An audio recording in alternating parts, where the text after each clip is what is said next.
దయచేసి మీ ఊళ్ళో కూడా ఏమైనా ఎస్టీలో కాలనీలో ఉంటే గుడి లేని ఉంటే మా దృష్టికి తేండి. అది మేము టీటీ దేవాలయం తరఫు నుంచి ఆ కార్యక్రమం పూర్తి చేయగలుగుతాము. మాకు ఈ వచ్చిన అవకాశాన్ని సద్వినియోగం చేసి మీ అందరికీ ధన్యవాదాలు చేస్తూ సెలవు తీసుకోవాలి. ఎన్నో విలువైనటువంటి మాటలు.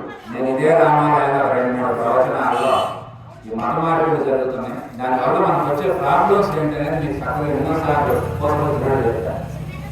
వారి కారణం ఏంటంటే మతాలు మారితే దానివల్ల చాలా సమస్యలు ఉన్నాయి. అందుకని మారదు. మతం మార్చడం అంటే తల్లిని మార్చే అని చెప్పి మన సంస్కృతి మనం తెలియజేస్తా ఉంది.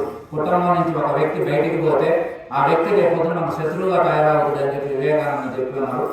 అందులో పోతే చాలా సబ్జెక్ట్ ఉన్నాయి. కానీ అది కాదులే కానీ ఈరోజు కానీ వారు వచ్చిన ఉద్దేశం వారి తప్పన ఆ యొక్క సంస్థ లక్ష్యాలు అవన్నీ కూడా మత మార్పులు ఇవన్నీ జరుగుతూ ఉంటే ఇవాళ మనకు తెలియకుండా మన గ్రామాల్లో వ్యాపించి మన వాళ్ళే మన శత్రువులుగా తయారవుతుంది.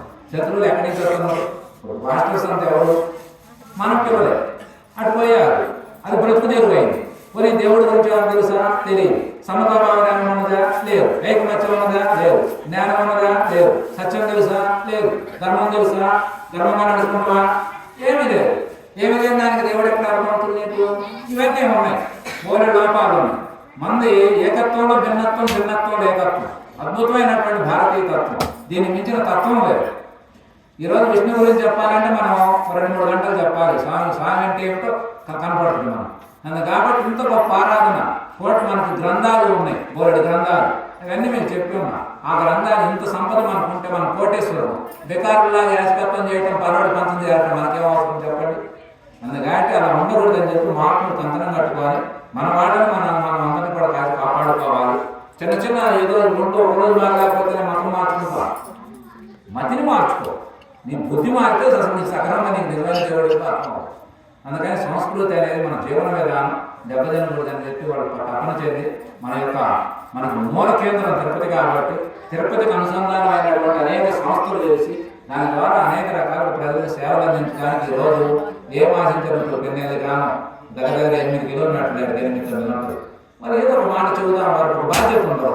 ధర్మాన్ని ప్రధాన ఎత్తుకున్నారు. ఆడమే ఆ మాట చెప్పాలి. నలుగురు సేరువైతే ఈ మాట వల్ల ఉపయోగం ఉంటుందని చెప్పి ఇట్లా ఏమి ఆశించకుండా ఉచితంగా సేవ చేసేటువంటిది సమర్థ సేవ ఫౌండేషన్, RSS వాళ్ళైతే ఎంత అసాధారణమైనటువంటి భావాలు, సాధారణమైనటువంటి జీవితం, అసాధారణమైన భావాలు అంటే వాళ్ళ భావాలు ఎంత గొప్పగా ఉంటాయో అంత సమత భావంతో ఉంటాయి. కానీ జీవితం ఎంత సింపుల్గా ఉంటుందో వారి జేబులో రూపాయలు ఖర్చు పెట్టుకొని అంటారు. ఒకవేళ అదనం పోవాల్సి వస్తే ఛార్జీల వరకు తీసుకొని బంద్ చేస్తారు.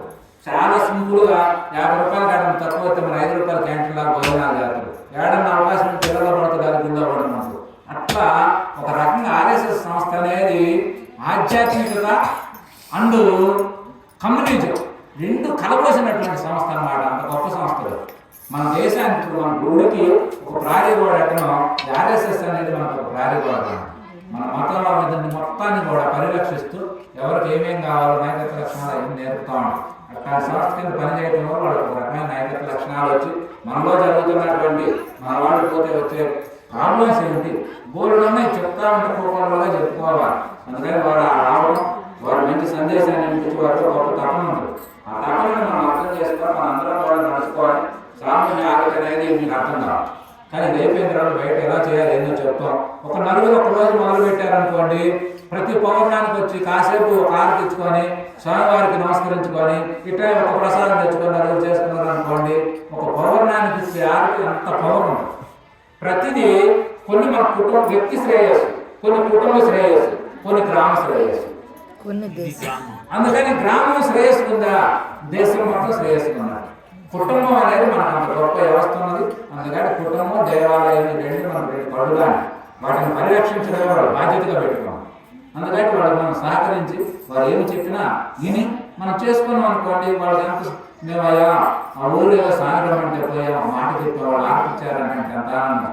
ఇప్పటికీ ఈ గ్రామం గురించి పోయిన దగ్గర నుంచి ఏమో చెప్తా ఉంటారు. అయ్యా చెన్నైపాలెంలో మా వాళ్ళకి ఒక మాట చెప్పి బలం పెట్టుకున్నారు, యాభై చేస్తున్నారు అంటే ఆ మాట మేము చెప్పినా కానీ మీరు పాటించడంలో మాకు గౌరవం పెరిగింది, మీకు గౌరవం పెరిగింది. ఎంత ఆయుధం అందరూ చెప్పండి.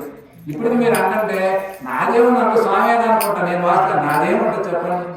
కానీ మీరు పాటించడంలో మీ గొప్పతనం ఎంత గొప్ప గుడి, ఎంత గొప్ప ఉంది గుడి. ఇట్లాంటి దేవాలయాలు వస్తున్నాం ఇవన్నీ నడవాలని చెప్పి వారు ప్రపంచం చెప్తా ఉన్నారు. ఇప్పుడు శ్రీనివాస్ గారు వారు కూడా ఆ సందేశాన్ని వినిపిస్తారు. అయిన తర్వాత నేను కూడా 10 నిమిషాలు వచ్చి